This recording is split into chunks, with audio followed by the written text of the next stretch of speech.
When Paul thought about the believers in Thessalonica, he was overwhelmed with gratitude.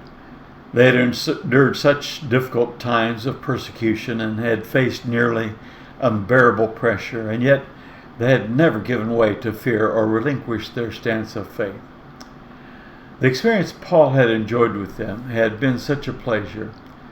They had seized such a big part of his heart, and he told them, "We give thanks to God always for you, making mention of you in our prayers." The word "we" in Greek is plural, and it refers to the heartfelt thanks shared by Paul, Silas, and Timothy. The Thessalonians were a great source of blessing. It wasn't just Paul who abounded with a sense of thanksgiving for them. Paul's entire team was encouraged by the faith and the example of the Thessalonian believers. The word thanks comes from the Greek word Eucharistos, a compound of euro and charis. The word euro means good or depicts something extremely pleasant or gratifying, and the word charis is the Greek word for grace. When these two words are compounded, the new word portrays a person who is so satisfied and full of deep pleasure and gratitude that he pours forth from his heart. This depicts a sense of thankfulness so strongly felt that it would be difficult to hold back or to restrain it. And Paul wasn't just occasionally thankful to them either. He said, "We give thanks to God always for you." The word "always" is the Greek word pantote, which carried the idea of every moment, every opportunity, of every time we get the opportunity. It tells us that every time the believers in Thessalonica came to Paul's mind, his heart was instantly filled with warm memories and gratitude for them. It was truly effortless for Paul to thank God for the Thessalonians. The verse continues, "We give thanks to God always for you." The word "for" in this verse is derived from the word "peri," and in this case, the word "peri" means about. Every time Paul thought about the Thessalonian believers, he was thankful.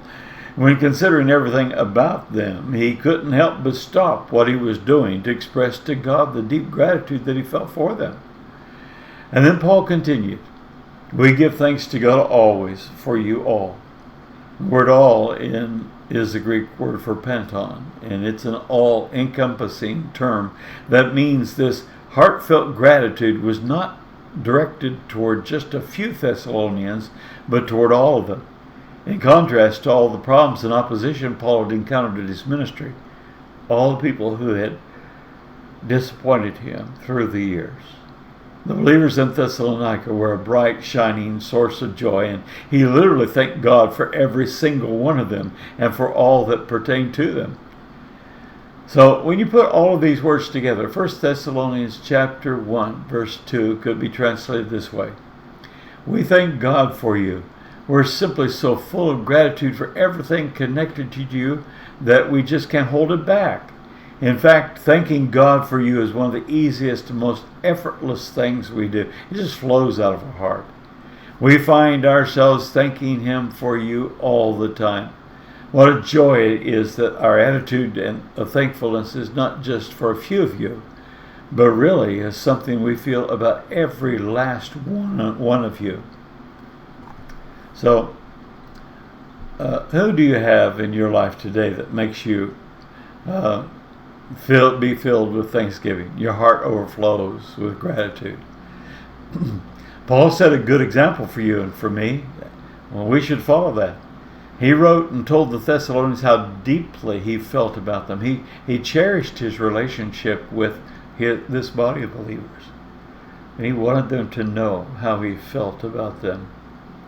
Likewise, if we have such treasured relationship in our life, we must take the time to express how deeply grateful we are for what these people mean to us. Don't assume that they already know how you feel. Take the time to write them a note, to call them, to take them to dinner so that you can make sure that they know how much you appreciate them. Well, I trust that each one of you will have a great day. We appreciate the fact that you took the time to watch this little video, and I hope that it was a blessing to you. Be a blessing to others as well.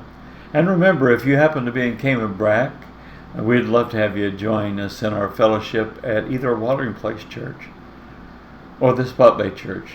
I am confident that you'll enjoy the time of worship and you go away blessed and full of benefit because you have studied God's Word and enjoyed the fellowship of the saints.